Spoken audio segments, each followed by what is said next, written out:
Hey, what's up mga pre, and welcome back dito sa ating YouTube channel. And for today's video mga pre ay pag-uusapan nga natin itong Lumitera. Napakaingay nito mga pre, no? Kahit sa ang social media, kasi marami yung nahuhumaling dito na makapaglaro sa kanilang CBT mga pre. Napakahirap kasi dito mga pre makakuha ng WL or whitelist nila.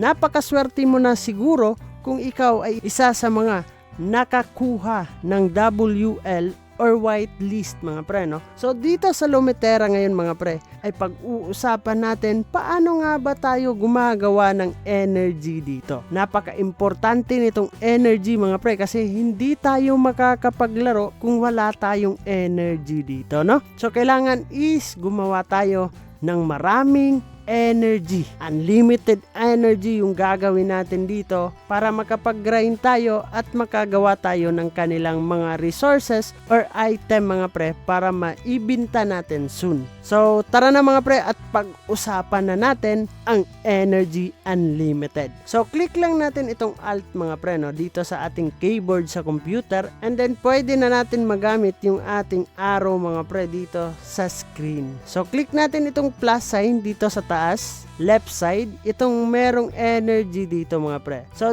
pag click natin dyan, dito natin makikita yung ating energy supply. So dito mga pre, mamimili ka lang kung ano yung gusto mong gawin or i-craft na energy. So dito sa akin ay kailangan ko lang dito ng level 1 energy restoration potion mga pre. So click natin yan and then click natin tong craft, and then dito natin makikita ano nga ba yung recipe na gagamitin natin para makagawa tayo nitong kanilang energy mga pre. So first, kailangan dito natin ng level 1 combat energy slime mga pre. So ano nga ba yung mga materials na kailangan natin dito para makabuo tayo nitong tinatawag nilang combat energy? So first is itong kanilang green slime mga pre, no? Ang green slime ay nakukuha natin yan sa cactus.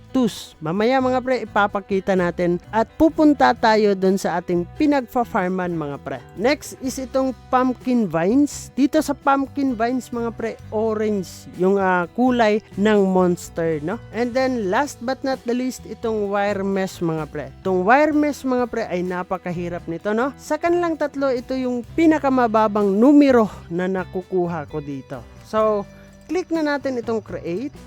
And then punta tayo dito sa Qui. Sa Qui mga pre, makikita na natin yung ating mga na-craft dito. And then click natin yan and then obtain lang tayo mga pre. So yun mga pre, nakagawa na tayo ng combat energy slime. And then click natin itong ating energy restoration potion recipe mga pre, or recipe.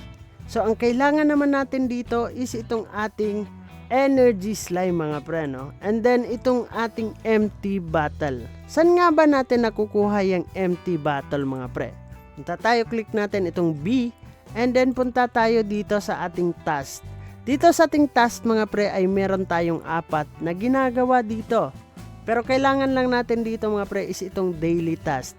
Every now and then na matapos natin yung task ay meron silang ibinibigay randomly mga pre. Hindi talaga empty bottle yung binibigay nila sa atin, ha? Randomly mga pre, ha?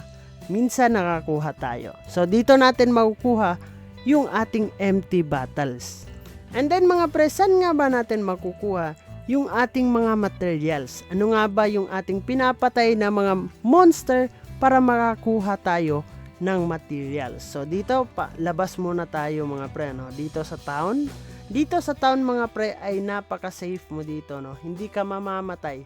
So pwede kang mamili dyan mga pre kapag meron ka nang nakitang mga monster. Kung ano yung uunahin mo dyan mga pre. So kung ano yung available dito na mga monster dito sa farming mga pre, sa Beatstorm malapit, no?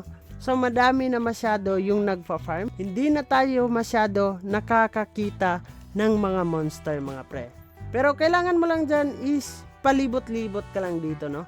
Papatayin nyo yung mga monster dito mga pre. So ito yung metal mat. Doon mo makukuha yung wire mesh mga pre.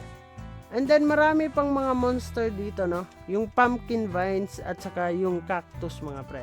So kailangan mo lang itong labanan para mapatay mo at makuha mo yung kailangan mong material mga pre. So kapag nakapatay ka dito ng monster ay hindi agad-agad na ibibigay nila mga pre. Napaka-buenas na siguro natin kung straight tayo bibigyan ng mga materials sa mapapatay nating mga monster. So balik tayo dito sa town hall mga pre, no? Para safety tayo at hindi tayo mapatay ng mga monster dito. So pagkatapos click natin itong alt ulit and then plus tayo dito sa taas. And then click na natin yung craft and then click natin ito mga pre. At pagkatapos na makumplito yung ating materials dito mga pre ay click na natin itong create.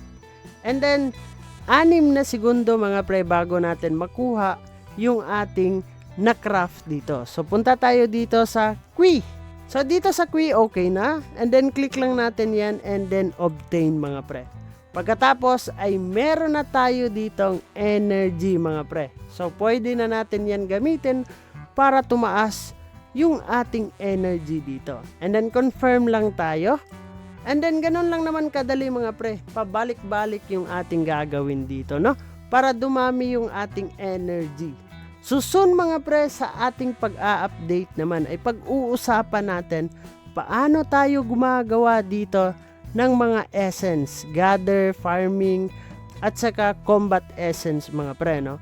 So bago natin tatapusin ang video na to mga pre, ay huwag kalimutang mag-click subscribe and click the notification bell para ma-update at ma-aware ka sa mga panibago nating i-upload na video. So this is me, Dong Ayan TV. Mag-ingat tayong lahat. Kita-kits soon in the next video mga pre. And bye-bye. Barangay, samahang masaya, ano pang hinihintay? Kung online games ang iyong gusto, dito ka sa guild ko, solid to. Sa aming community na puro makulit, mga hari na trash talk pero